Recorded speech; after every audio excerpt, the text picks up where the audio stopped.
Meus irmãos, para nossa edificação, abramos as nossas Bíblias no capítulo 5 da carta de Paulo à igreja de Éfeso.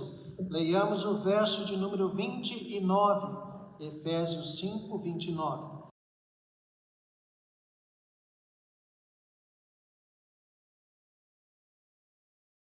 Efésios 5, 29, diz assim a Escritura: Porque ninguém jamais odiou a própria carne, antes a alimenta e dela cuida, como também Cristo o faz com a igreja. Vou ler novamente. Porque ninguém jamais odiou a própria carne, antes a alimenta e dela cuida, como também Cristo o faz com a igreja. Vamos nos dirigir a Deus em oração. Senhor nosso Deus, graças te damos de todo o coração, porque tu nos dás, ó Deus, o privilégio do culto, embora separados, mas ao mesmo tempo em comunicação, ó Deus, direta, podemos assim comparecer diante do Senhor no mesmo espírito, na mesma gratidão, na mesma adoração. E pedimos, ó Deus, que o Senhor fale ao nosso coração, nós que precisamos tanto ouvir a tua voz, nós que precisamos ser ensinados constantemente por ti. Nós, ó Deus, que por causa de sermos ainda pecadores, existe, ó Deus, algo que quer nos fazer desviar. Ajuda-nos, ó Deus, a estarmos centrados em tua palavra, que a nossa busca de ti seja sempre maior do que qualquer vontade pelo pecado. É a nossa oração no nome santo do Senhor Jesus. Amém. Meus irmãos, nós progredimos nesse texto na argumentação que temos visto o apóstolo Paulo fazer quanto à responsabilidade que o marido tem quanto à sua esposa. Nós vimos na exposição do verso anterior que há, na verdade, um tom reflexivo muito forte que é aplicado pelo apóstolo a esse relacionamento. Paulo chega mesmo a afirmar que quem ama a esposa, a si mesmo se ama. Não há nada mais reflexivo do que uma afirmação como esta. Falamos também do interessante uso do pronome reflexivo que vemos Paulo fazer no verso anterior, que ratifica este pensamento, essa questão reflexiva. É como se Paulo falasse que a vida da esposa, bem como tudo o que se faz a ela, que o marido faz à esposa, se reflete sobre ele. A vida da esposa se volta para o marido. Pois bem, esse tom reflexivo nós vemos permanecer no verso que lemos, no verso 29.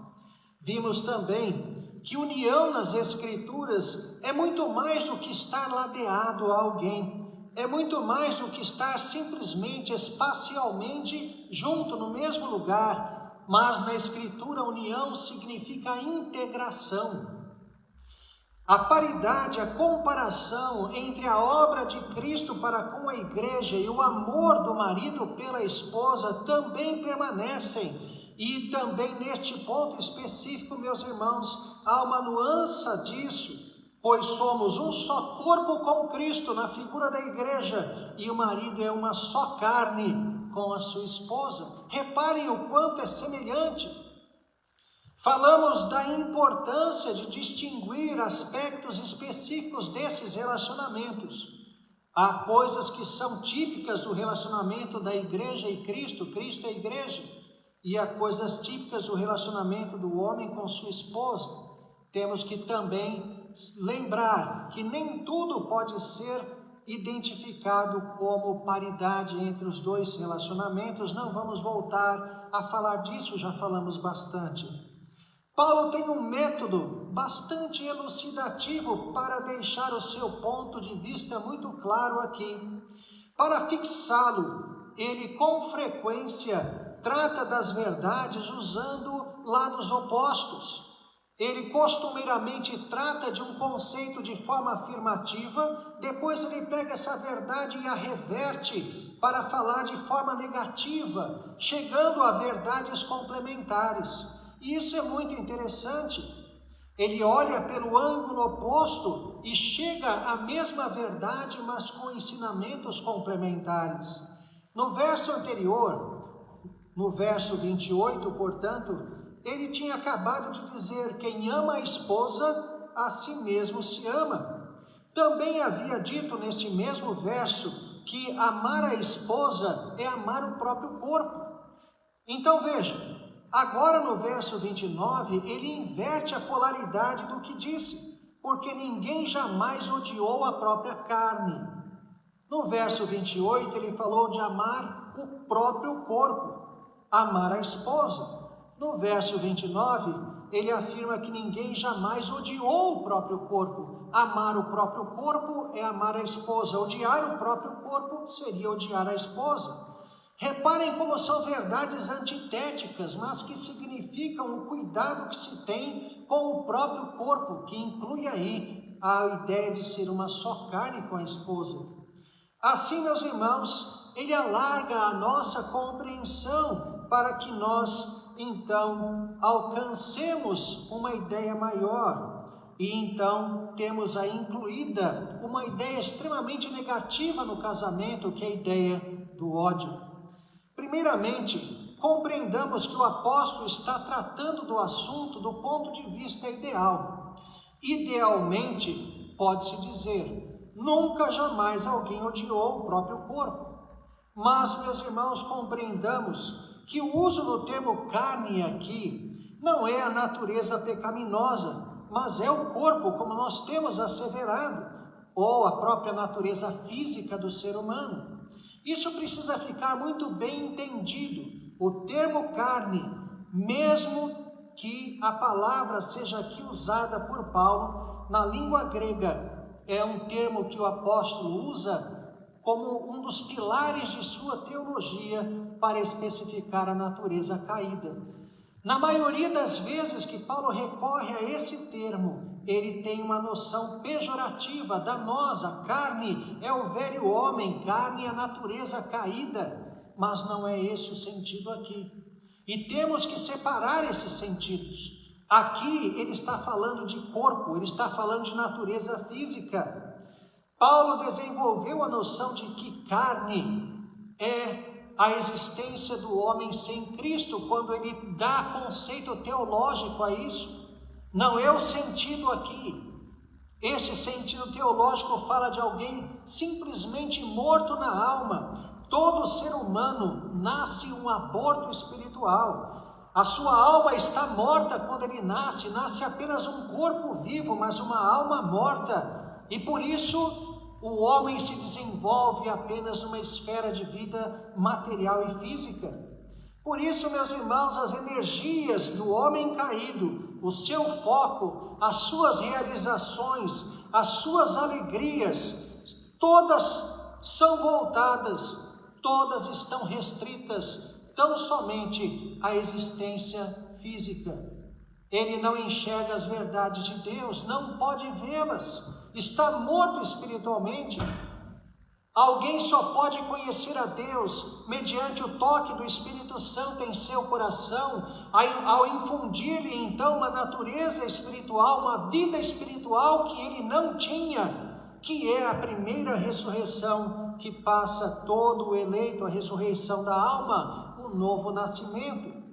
Aí tal homem passará a andar pelo Espírito Santo, conduzido e transformado constantemente pelo Consolador, a terceira pessoa da Trindade.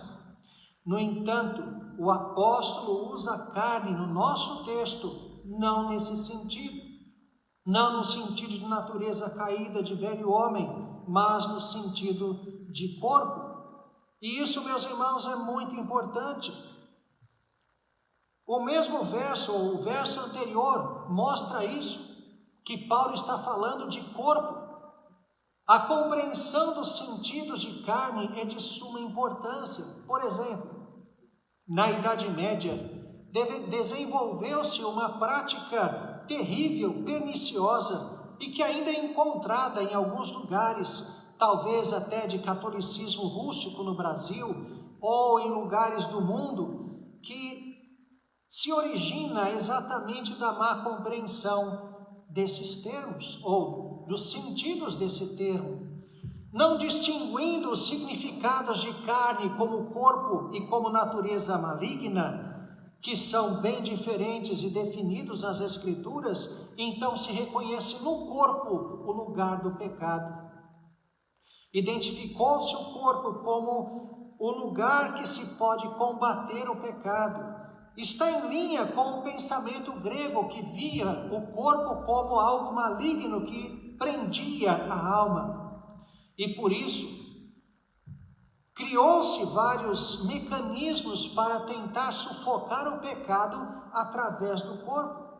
Não é exatamente a mesma ideia que vemos na cultura grega, mas podemos dizer que está ligada. A prática que me refiro é chamada de autoflagelo.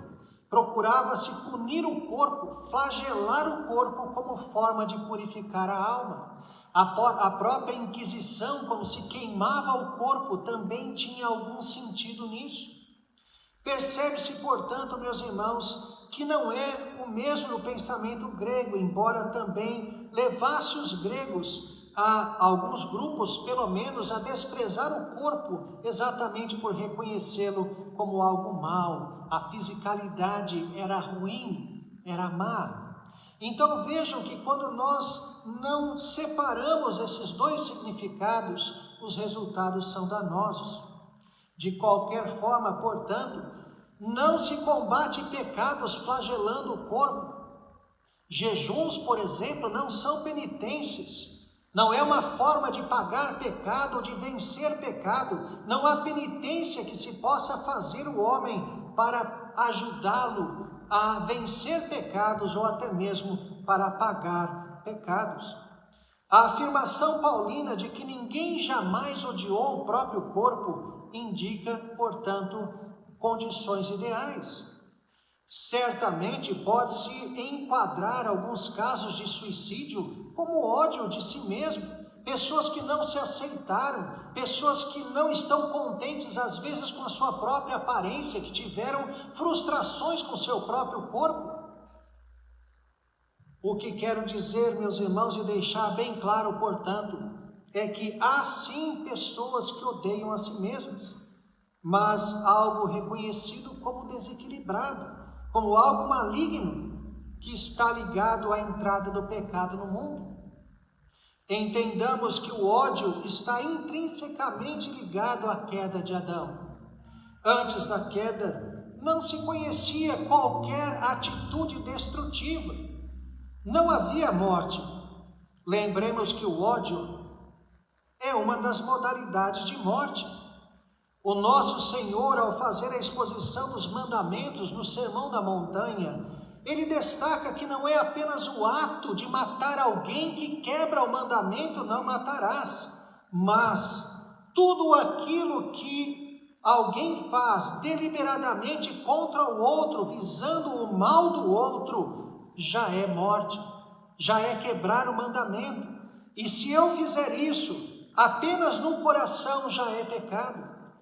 Não é necessário concretizar isso na atitude, se o fizer será outro pecado, mas muitos se deliciam com a consumação do mal contra alguém, simplesmente na mente, e isso é pecado. Ao expor o mandamento não matarás, Jesus deixa claro que qualquer intenção consumada de prejudicar alguém intencionalmente já quebra esse mandamento. A intenção consumada, não intenção praticada. Se praticar, pecará de novo. Mas ainda que não a pratique, apenas tenha consumado no coração, já quebrou o mandamento, não matarás. Odiar alguém é seguramente querer o seu mal, é quebrar o mandamento que impede a morte. É matar no coração, é quebrar, portanto, o mandamento. Vemos lá no início da história Abel ser alvo do ódio do seu irmão Caim. Ódio, meus irmãos, sempre resultará morte, sempre, ainda que não a praticada, mas a consumada no pensamento. No coração, todas as vezes o ódio resultará morte, mas algumas também no ato do assassinato. A morte contaminou os relacionamentos humanos, todos, do homem com Deus, do homem com sua esposa, do pai com seu filho, do irmão com seu irmão e do homem para com a criação. Falando-se do relacionamento conjugal, a mulher não mais se sujeita naturalmente, espontaneamente ao seu marido.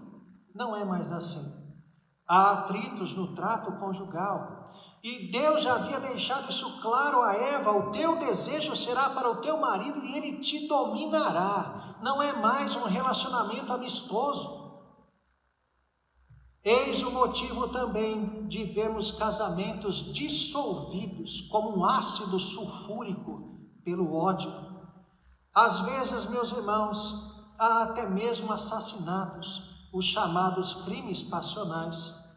Contudo, devemos entender que o verdadeiro amor jamais conduzirá ao ódio, nunca.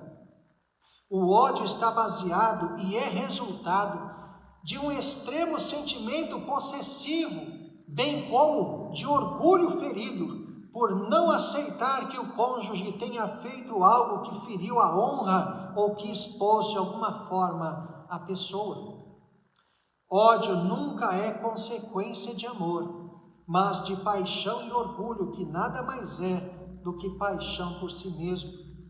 Repare, meus irmãos, que qualquer modalidade de distrato do marido para com a esposa enquadra-se na quebra desse mandamento: não matarás. É prejudicá-la, é entristecê-la, é feri-la, é desampará-la. Na estrutura do casamento, também indica alguma modalidade de suicídio, porque atentar contra a esposa é atentar contra o próprio corpo. Portanto, entendamos o que o apóstolo está ensinando quando afirma: porque ninguém jamais odiou a sua própria carne. O fato de colocar o verbo odiar aqui como uma ação consumada concede ainda mais força a tal atitude. Sugere até mesmo algo como uma ação, um ódio consumado, um ódio concretizado. Há pessoas que já odiaram a si mesmas, claro que sim, mas isso não é o comum, e isso está longe de ser o ideal. O que se vê comumente é até mesmo o zelo pelo corpo, e na nossa sociedade cada vez mais exagerado. Percebemos verdadeiro culto ao nosso corpo, ou ao corpo nos nossos dias.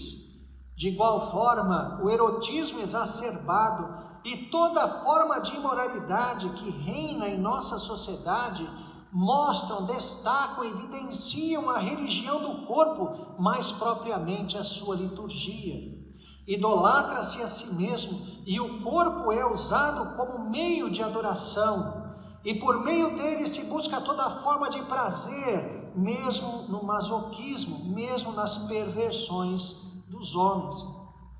Bom, isto tudo que vimos, meus irmãos, quanto ao ódio do corpo, ensina o que os maridos não devem fazer. Aqui se destaca então a validade do método paulino, da argumentação do apóstolo. Quando falou do amor do homem pela esposa, ele destacou as atitudes positivas, o que os homens devem fazer em relação à esposa.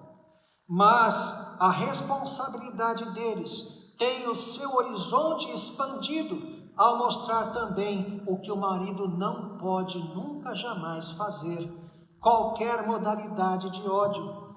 A quebra do mandamento não matarás, que é também algo relativo a matar a si mesmo, por ser o princípio de uma só carne, aquilo que rege o casamento. Assim, meus irmãos, ao invés de odiar, o apóstolo volta ao sentido positivo, ou seja, às obras aprovadas que os maridos devem às esposas no casamento. Ao invés do ódio consumado, espera-se que o marido esteja alimentando constantemente a esposa e esteja cuidando constantemente dela. Essas são atitudes de fato constantes, é isso que expressa a qualidade de ação verbal desses verbos, que assim, meus irmãos, visam um suprimento integral da esposa. Quando Paulo fala de alimentar, o termo que ele utiliza tem uma ideia ou ideias adicionais. Não seria apenas, como se diz em nossos dias, colocar a comida na mesa.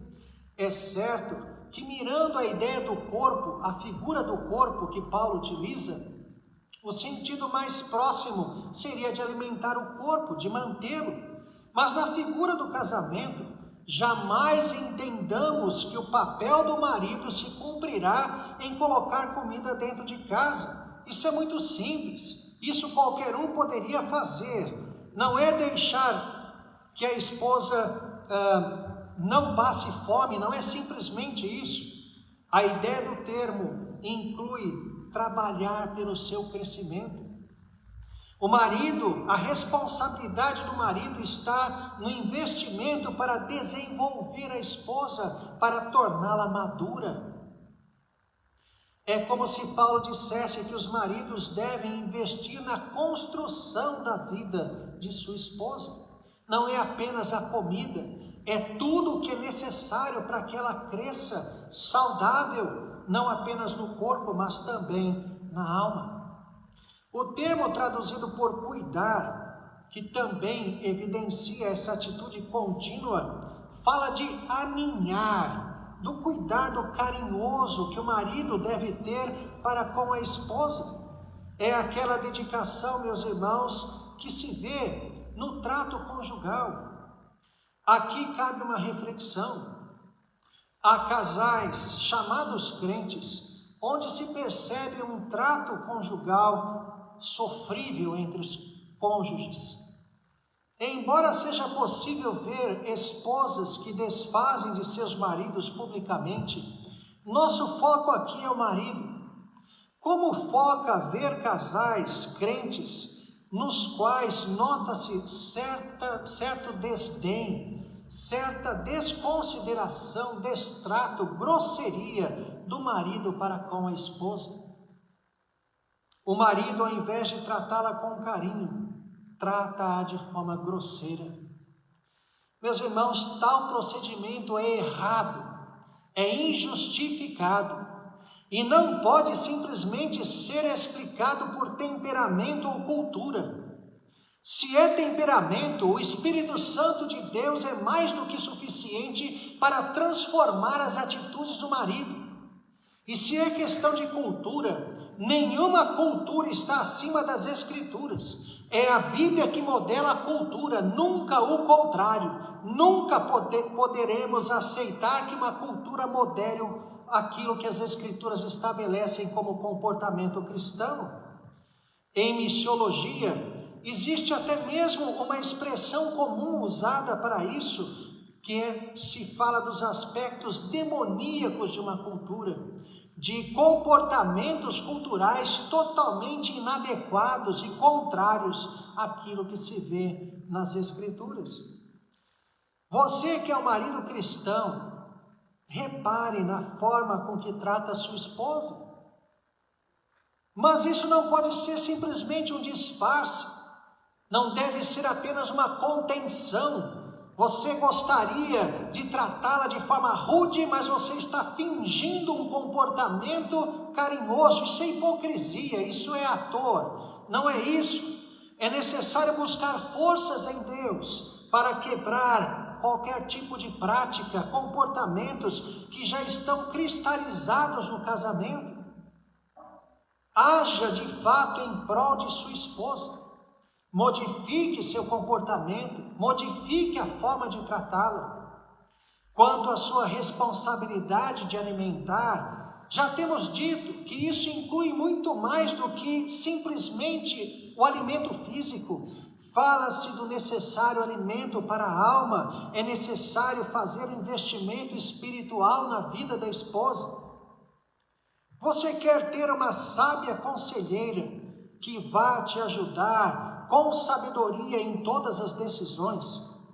Você quer ter alguém ao seu lado que sempre te estimule àquilo que é bom, perfeito e agradável a Deus, para as coisas certas e aprovadas. Você quer ter um casamento abençoado nos moldes bíblicos? Invista na vida espiritual de sua esposa. Traga o alimento para dentro de casa, seja zeloso com isso, sem dúvida é sua responsabilidade, mas jamais se esqueça de nutri-la espiritualmente. Trate-a com o carinho devido, trate-a com respeito e consideração. Não a odeie, isso é consequência de orgulho, isso é consequência de paixão doentia. Se você perceber que há algum sentimento amargo, odioso em relação à sua esposa, o problema está em você. Ainda que se faça algo digno de reprovação, o ódio jamais é justificado. Meus irmãos, precisamos investir no casamento. Precisamos dar até mesmo um modelo dessa instituição em nossa sociedade. Vi uma afirmação em um portal de notícias que dizia que durante a pandemia aumentou o número de divórcios. Pode ser, mas tenho certeza que também a pandemia serviu para aproximar muitos casais, para redescobrirem a beleza do trato conjugal, de estarem juntos, de cooperarem. A vida dos grandes centros separou homens e mulheres. As mulheres trabalham, os homens também. Os homens passam mais tempo com mulheres que não são a sua esposa. E as mulheres casadas também passam a maior parte do dia com homens que não são o seu marido. Esse modelo não é o modelo que promova a união conjugal. Portanto, esses momentos de pandemia certamente foram momentos de resgatar a beleza, a necessidade do trato conjugal, de estarem juntos, de buscarem a Deus juntos, de rirem juntos, de almoçarem juntos, coisas que se perderam no tempo. A sociedade de hoje, são poucos os casais que podem fazer isso. E isso também mostra o número exagerado de divórcios, cada vez maior. Maridos, amem a esposa como Cristo fez. E é isso o que nós vemos no texto, como também Cristo faz com a igreja. É isso. O modelo de Cristo está aqui, como Paulo sempre tem feito. Se quisermos ver a nossa esposa gloriosa e abençoada ser o maior valor, o maior tesouro que Deus nos deu, é necessário investir nelas, assim como Cristo fez com sua igreja. Que Ele, portanto, nos abençoe. Amém.